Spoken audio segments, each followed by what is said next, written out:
구별하지 않으면 분리됩니다라는 말씀의 제목으로 은혜를 나누겠습니다. 하나님은 우리를 하나님의 백성으로 자녀로 부르셨습니다. 백성으로 표현할 때는 하나님 나라의 한 구성원으로 우리를 부르셨다는 것을 의미하고, 자녀로 부르셨다는 것은 우리 믿는 자들이 독생자 예수 그리스도를 통한 새로운 하나님의 가족으로 주님 앞에 섰다는 것을 의미합니다. 오늘 광고할 때 이상민 박기영 집사님 가정에서 셋째 낳았거든요. 이름이 한입니다. 우리 막내하고 이름이 똑같은데 생일도 같아서 제가 너무 신기했습니다. 근데 걔는 딸이에요. 딸인데, 근데 생각해 보니까 그 외에 오빠가 둘 있거든요. 기쁨이하고 마음이가 있는데, 기쁨이 마음이는 여동생을 보는 마음이 어떨까 하는 생각이 들었어요. 사실 뭐 아동 심리학자들은 이제 그 애들이 자기가 엄마한테 받았던 사랑이 가니까 엄마를 뺏겼다 이렇게 하기도 한다는 거예요. 그렇지만 가만히 생각해 보면 그 오빠들은 그 어린 동생을 볼 때 얼마나 신기할까요? 가족이 이렇게 딱 들어왔잖아요. 뭐 똑 떨어진 게 아니라 엄마가 나왔잖아요. 그러니 10달 동안 또 네 동생이다라고 막 그랬을 거고, 그리고 딱 태어났을 때 그 아이들은 뭔가 잘 모르지만 가족이 생겼다라는 특별한 마음을 가졌을 것입니다. 가족은 바로 그런 것이거든요. 하나님이 우리를 자녀로 부르셨다라는 것은 우리가 주의 가족이 되었다라는 겁니다. 그로 인해서 하나님 앞에 더 감사하시기 바랍니다. 자, 그렇게 귀하게 얻은 자녀라도 혹시 자녀답지 못할 때는 어떨까요? 자녀이기 때문에 때로는 징계하기도 한 것입니다. 물론 징계가 무서워서 하나님의 말씀대로 사는 것은 아닙니다. 오늘 우리가 예배드리러 나온 것도 하나님의 징계 때문에, 예배 안 드리면 뭐가 잘못된 것 때문에 나오는 것은 아니잖아요. 요한복음에 보면 예수님이 그런 말씀하시거든요. 나의 계명을 지키는 자라야 나를 사랑하는 자다라고 했는데, 이 말씀을 다시 말하면 나를 사랑하는 자는 내 계명을 지킨다라는 거예요. 하나님을 사랑하니까 하나님의 말씀을 잘 지키려고 노력하는 겁니다. 따라서 성경은 우리에게 하나님의 자녀다운 삶이 무엇인지를 이야기하고, 그 자녀다운 삶에 대한 이야기들을 계속 가르쳐 주고 있습니다. 지식적으로 가르쳐 줄 뿐만이 아니라 구체적인 내용도 말씀하시는데, 그것은 우리가 못할 만한, 이루지 못할 만한 이야기들을 하는 것이 아니라 그냥 우리 삶에 우리 형제, 자매, 이웃들, 고아와 나그네, 가난한 사람들, 이런 사람들에게 행하는 일들, 이런 것들이 다 하나님 뜻이다라는 차원에서 말씀하고 있습니다. 그러다가 이제 좀 잘 지켜지지 않으면 어쩔 수 없이 하나님의 손길이 임할 때가 있거든요. 우리는 성경에서 또 그런 역사들을 종종 보지 않습니까? 오늘 우리는 말씀을 계기로 우리가 어떻게 하면 영원한 하나님의 백성으로, 주의 자녀로 더 잘 살 수 있을 것인가를 한번 고민하려고 합니다. 광야에서 있었던 민수기의 사건인데, 이런 일들을 통해서 하나님 앞에 여러분들이 더 올바르게 믿음으로 바로 서시기를 주의 이름으로 축원합니다. 일단 오늘 말씀의 취지는 부정한 자들을 이스라엘 백성의 진중에서 좀 내보내라라는 겁니다. 이러이러한 사람들을 내보내라라는 건데, 부정한 것에 해당하는 사람들의 예를 드셨는데, 나병 환자, 유출증이 있는 자, 주검으로 부정하게 된 자들이라고 했습니다. 하나님이 이러한 자들을 진영 밖으로 내보내라고 하실 때 당사자들이 느꼈을 어려움 그리고 억울함이 있었을 것입니다. 나병이라는 전염병은 어디서 어떻게 시작되었는지도 모르는 병입니다. 어느 날 갑자기 찾아온 나병은 그 고통이 이루 말할 것도 없고 주변에 따가운 눈총이 있었을 것입니다. 어제까지 함께 밥 먹고 어울렸던 사람들이 하루아침에 등을 돌리는 일입니다. 서운하기 짝이 없습니다. 가족도 그러니 배신감도 느끼고 그랬을 것입니다. 당시로서는 또 특별한 치료나 방법도 없으니 참 그 사람들은 막막하고 또 두려워서 그래서 또 더 멀리 했을 것입니다. 유출증이나 주검으로 인해서 부정하게 된 사람도 마찬가지입니다. 그게 자신이 원해서 그런 증상이 나타난 것은 아니지 않습니까? 건강한 성인 여성들의 생리 현상을 어떻게 할 수 있겠습니까? 혹시 혈류병 같은 경우도 마찬가지입니다. 그것은 자기 잘못이라기보다는 혈류병 같은 경우는 유전적인 것이니까 이게 아무리 생각해도 억울한 경우입니다. 주검으로 인해서 부정한 사람들도 마찬가지입니다. 사람이 죽어 장례 치르느라 어쩔 수 없이 시신을 만지거나 보고 그랬는데, 그런 사람들을 부정하게 규정하고 이런 사람들을 진영 밖으로 내보내라라는 겁니다. 억울하기 짝이 없습니다. 하지만 하나님이 지금 말씀하시는 것은 부정한 사람들에 대한 책임과 그들을 징계하려고 하는 차원이 아니라, 부정하게 된 사람들로 인해서 혹시나 모를 전염 사태를 좀 예방하시기 위해서 그렇게 하신 겁니다. 지금 이스라엘 백성들은 한 장정만 60만 명인데 한 200만 명 정도가 움직였을 것이라고 학자들은 추정합니다. 그러면 이 많은 사람들이 광야에서 이동하고 있는데 오랜 광야 생활로 심신이 지쳐 있어서 그들의 면역력이 좀 떨어질 수도 있을 겁니다. 특별히 어린아이와 노약자들이 분명히 있지 않습니까? 지난 코로나 사태 겪으면서 우리 그런 거 많이 경험했잖아요. 이게 단순한 그냥 호흡기 질환인 줄 알았더니 이게 좀 예상 외의 문제들이 많이 생겼고, 특별히 연로하신 분들이 요양원이나 이런 데 계신 분들이 더 많이 위험에 노출되었다고 우리 그러잖아요. 면역력이 약하기 때문에 그렇습니다. 그러니까 이런 것이 진중에 퍼지게 되면 약한 사람들이 더 어려움을 당하니까 좀 방지하기 위해서 야속하고 좀 냉정할 수 있겠지만 이 사람들을 진영 밖으로 내보내라라고 말씀하고 있는 겁니다. 내보내지는 사람들 중에서는 억울하게 쫓겨가듯이 내보낸 사람들도 있고, 자기의 그런 증상을 통해서 스스로 밖으로 나간 사람들도 분명히 있을 것입니다. 모두를 위해서 말입니다. 당연한 말씀이지만 각 사람은 자신의 삶에 대한 책임이 있어야 됩니다. 세상에 인생을 대충 사는 사람은 없습니다. 대충 살다가 나중에도 어떻게 되겠지 하며 무책임한 삶을 사는 사람들은 자신뿐만이 아니라 다른 사람들도 힘들게 할 것입니다.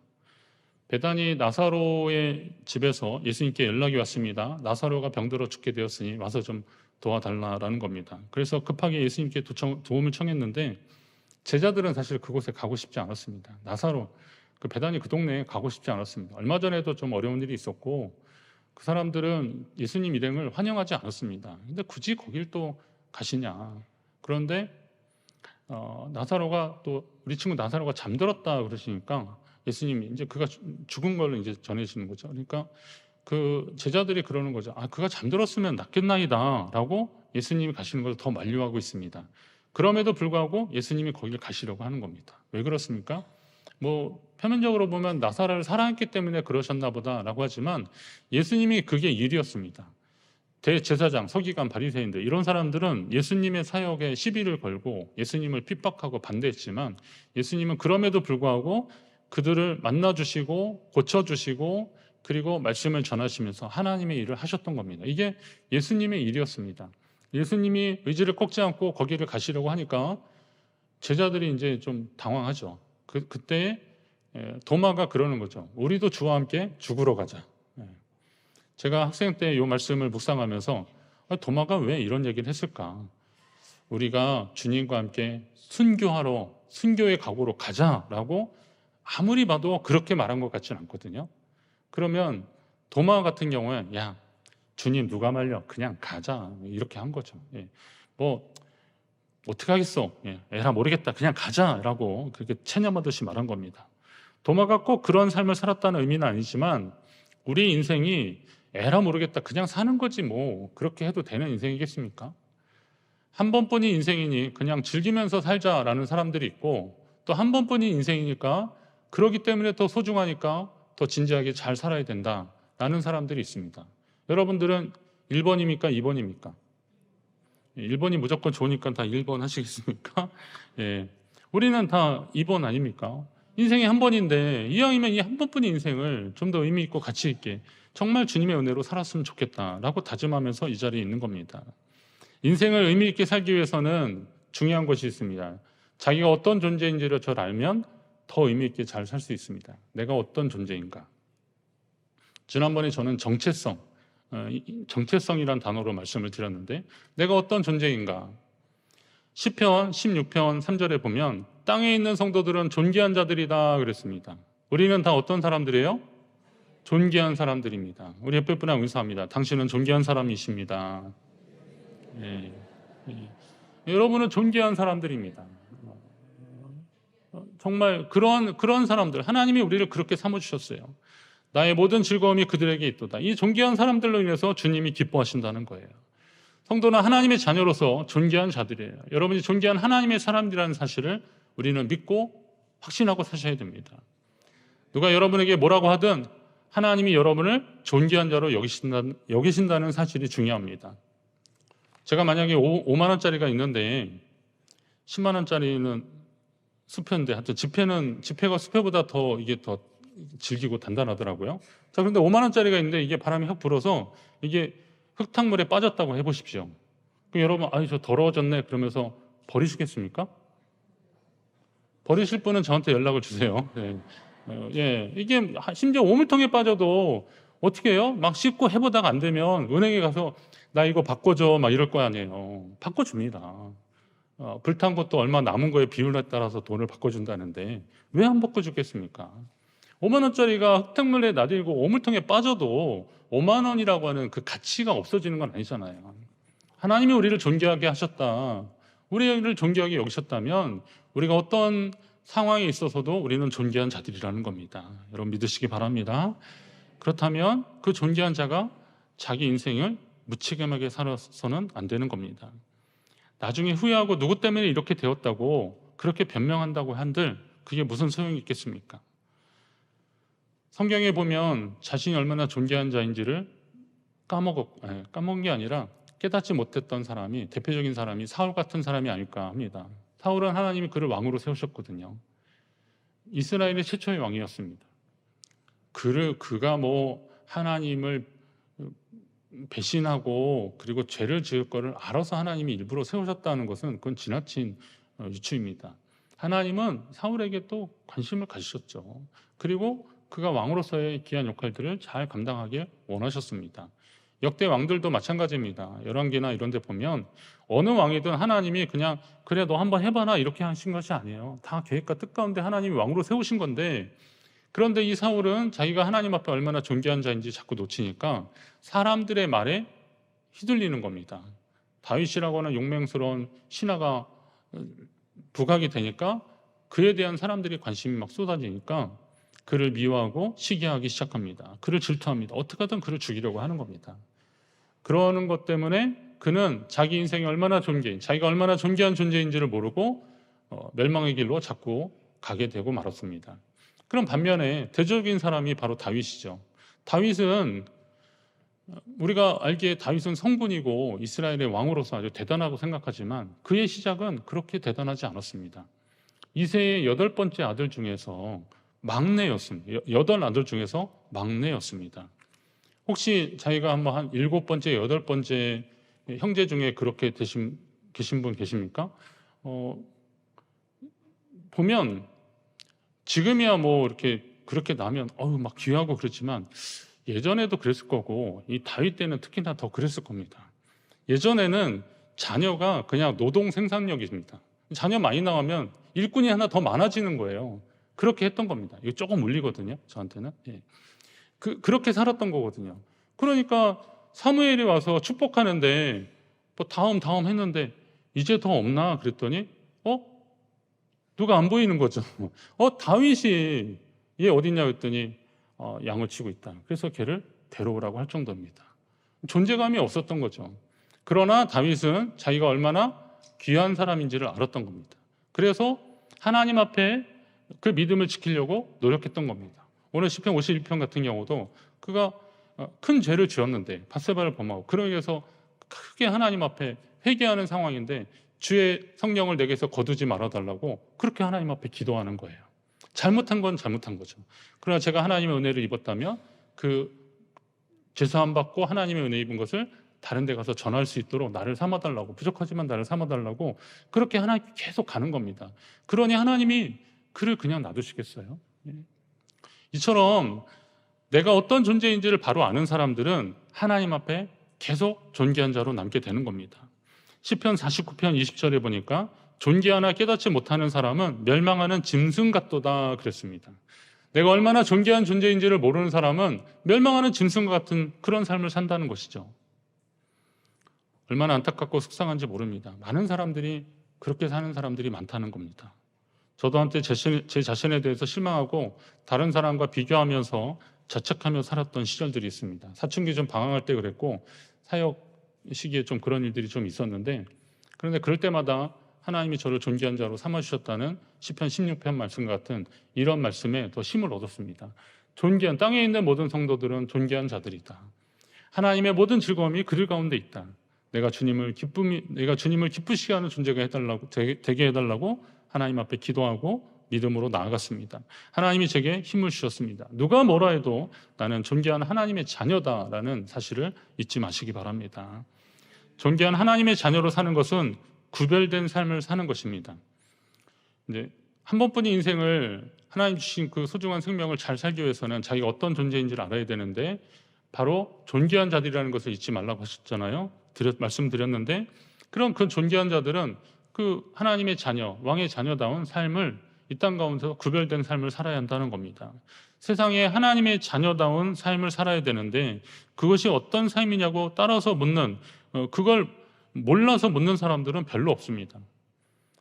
하나님의 자녀로 사는 것이 어떤 것일까요? 이렇게 대화 가운데 우리를 좀 풍성하게 하려고 물어볼 수는 있겠지만 그러나 기본적으로 하나님이 어떤 걸 기뻐하시고 어떤 걸 싫어하실까를 몰라서 묻는 경우들은 많지 않다는 거죠.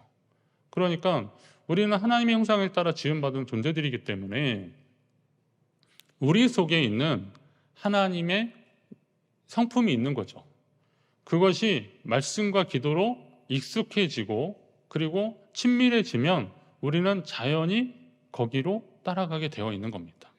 손이 안으로 굽습니까? 밖으로 굽습니까? 예전에 제가 팔이 부러져가지고 이렇게 밖으로 나간 적도 있긴 있었는데요. 근데 일반적으로 다 안으로 굽잖아요. 하나님의 성품 안에서 지어진 사람들은 주님 안에서 다 이렇게 익숙해지는 겁니다. 근데 더 익숙해지려면 어떻게 돼요? 말씀과 기도를 하셔야죠. 이렇게 말씀을 듣고 붙잡고 기도하시고 매일 또 경건의 시간들을 가지면서 하나님과 교제하는 시간들을 가지면 하나님의 마음이 어떤 건지를 알 수 있는 겁니다. 꼭 말해야 알겠습니까? 뭐 가르쳐줘야 알겠습니까?